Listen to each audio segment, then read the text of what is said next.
it's your old friend BrauKiller, here to show you my new brew setup. I put this together over the winter, nice and practical, and it adds to the enjoyment of brewing beer, so a lot of fun as well. So stick with me here, and then I'll walk you through it, and I'll show it to you in use. Very wide, doesn't need to be. Could be somewhat bulky for people living in apartments. That'll be a drawback, a little heavy, hard to transport, but I'll show you in a minute. I have a couple of joints here where I can take it apart and move it in two separate pieces. Just made out of 2x4s and some 1x6. Very basic tier design. Sturdy. Things get a little heavy. I could even stand on it if I need to get to that top tier. Show it to you from the back. And focusing on the base here, you can see I got a couple of pins and a clamp. I undo those. I can move that in two separate pieces in case I want to go to a club brew, or say you got limited space and you got to stack it and keep it out of your way.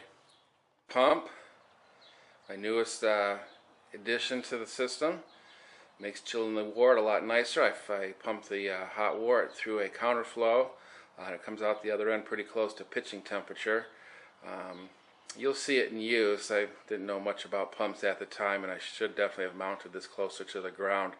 But I've got a way around it. I got to prime it and go through all kinds of trouble to do that. But still, it's fun. It's worth it. I'm going to back up here and let you see where it is mounted.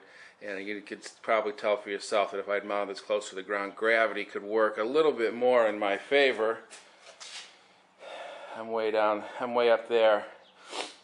You know, I got to lift my pot up there and to get the flow going. So that's a bit of a hassle. You got to be kind of strong to do that, and some of the ladies may not be able to do that. To the counterflow on the other side, I'm looking from the opposite side. We just looked. There's where my pump attaches to the inflow of where the wort. There's a tube inside that black hose. It circulates in one direction. There's my connection for the water, which flows in the opposite direction and exits through that hose out onto the driveway. And then my chilled wort exits through this tube into my piece of equipment that I've found a use for other than inflating tires and rubber rafts. Any expert you talk to, any book it seems you read, it's just impossible to over-aerate your wort, even if you're using pure oxygen. Same thing with pitching yeast. You'll never be able to over-pitch your yeast. So there'll be a scene here along the way where I show how I use this. So just so you know, it's just a pump that you can buy at the hardware store to fill rafts, and I just use it to aerate the wort when things are all cooled and I'm ready to pitch the yeast. Here's a view of my Sparge setup. I know I had a video earlier that didn't show things all that well, but have my liquor tank on top. Hose. I'm not very handy with these things, but you can see the water trickling. I have a connection there on top of my lauter tun. And things trickling into my pot. And I'll try to get another view and show, but what's trickling in should be roughly equivalent to what trickles out. I peek in there onto the lauter tun now and then and make sure that I've just got a little layer of water over the top of the grain. I'll open up and look in there in a second or two. There it is, just a little bit of liquid on top of the water to hopefully keep the grain afloat. Don't want to let it drain, down too far, otherwise the grain will compress on itself and you won't extract the sugars as easily. And a view roughly of the flow I like to get moving through my lauter tun.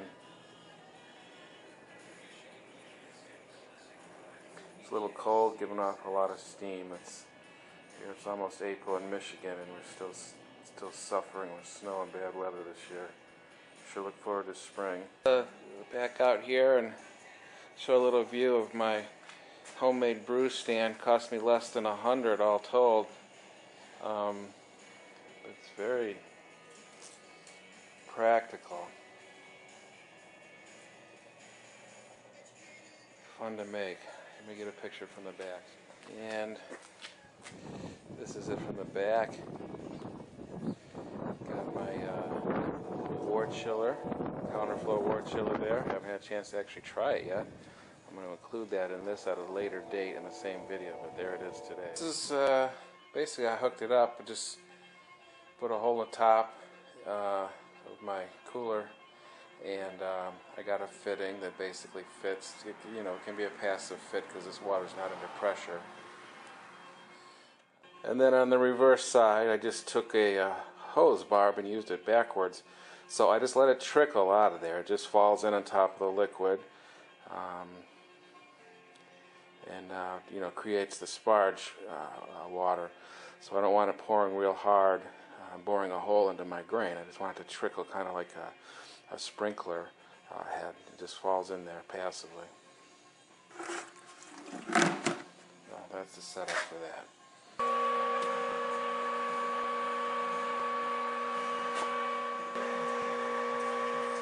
That valve closed and it fills it up and primes it. Two things you can't do: over pitch yeast and over oxygenate. Here's how I oxygenate.